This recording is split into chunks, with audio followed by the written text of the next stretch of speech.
All right, let's dive into something that we all do every single day, but almost never think about: language. We're going to look at how we learn to speak, but through the lens of developmental psychology. And I promise you, what seems simple on the surface is actually one of the most incredible cognitive miracles you can imagine. So picture this. You're with a 6-month-old baby. You point out the window and say, "Look, a dog." And the baby just looks, smiles, and babbles back a string of happy, gurgly sounds. It's a sweet moment, right? A totally normal, everyday interaction. But what if I told you that simple little exchange is a computational feat so complex that the smartest engineers in the world are still struggling to teach it to a machine? Well, that's exactly what we're talking about today.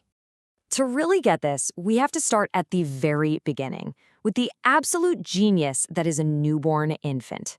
You see, forget the old idea that babies are just blank slates. The truth is, they're born linguistic citizens of the entire world. Yeah, for a long, long time, we thought babies were just these passive little sponges, waiting for us to pour language into them. But modern psychology has shown us that's completely wrong. Infants come preloaded, you could say, with these incredible biological programs designed to analyze human speech right from the get-go. And what does this built-in toolkit actually do? Well, here's the mind-blowing part. It gives them the ability to hear the difference between nearly every single sound contrast used in all of the world's languages, even sounds they've never ever heard before. They are, quite literally, universal listeners. Here's a perfect example of what I mean. Take a newborn baby in Japan. That baby can easily tell the difference between the R sound and the L sound. But for many Japanese-speaking adults whose language doesn't make that distinction, those two sounds are perceived as the exact same thing. It's this incredible openness that lets a child learn any language they're born into. So if babies have this superpower, it leads to a really interesting question and a bit of a paradox. To become a master of your own language, you actually have to lose the ability to hear all the others. Progress, it turns out, is all about forgetting. So that's the big puzzle, right? If we all start out as these global citizens of sound, where does that amazing ability go? Why don't we keep it? Well, the answer is a fascinating process called synaptic pruning. You can think of it like a garden. The brain overgrows with connections, and then it starts to prune away the ones it's not using. It does this to become super efficient at processing the sounds and patterns it hears every single day. I love this analogy. The infant brain isn't just building something new. It's more like a sculptor. It starts with this big block of raw potential and then carefully chisels away the unnecessary bits to reveal the beautiful, specialized form of its native language.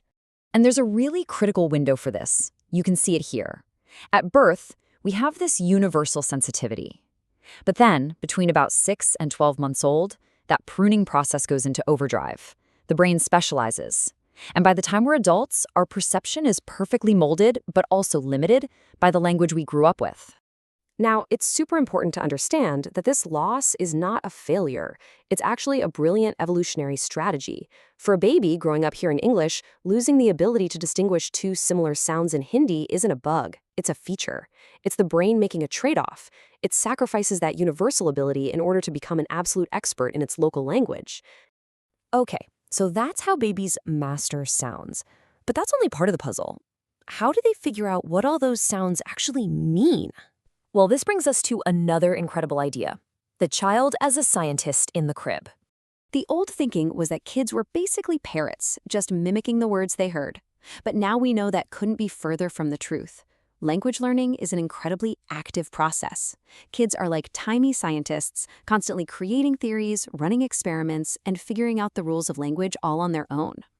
And you can see the proof everywhere. For example, a baby often starts saying the word gone right around the time their brain is grappling with the idea of object permanence, that things still exist even when you can't see them. They also use something called fast mapping to learn a word's meaning after hearing it just once. And they're masters at using social cues, like watching where you're looking, to figure out what a new word means. Of course, these little scientists aren't working in a vacuum. They have a huge helping hand from their caregivers, who instinctively use a special style of talking, often called motherese or parentese. And let me be clear, this is not just silly baby talk. That high-pitched, sing-songy voice we all do, that's actually a highly sophisticated teaching tool. It grabs the infant's attention and exaggerates the key sounds of the language, making it way easier for their brain to figure out the patterns and build the right mental models. It's a learning scaffold.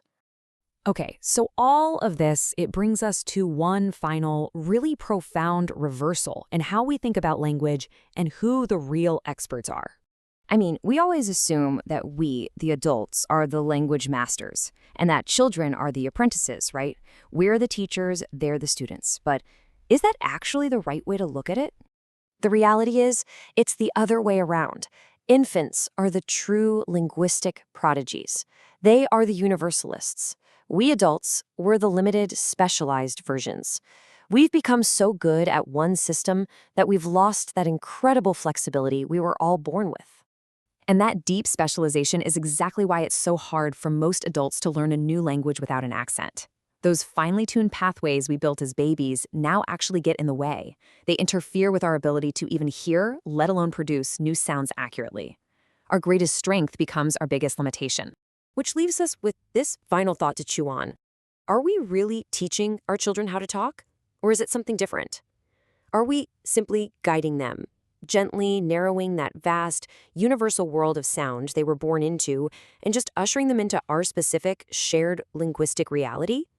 It really changes how you see that simple, babbling baby, doesn't it?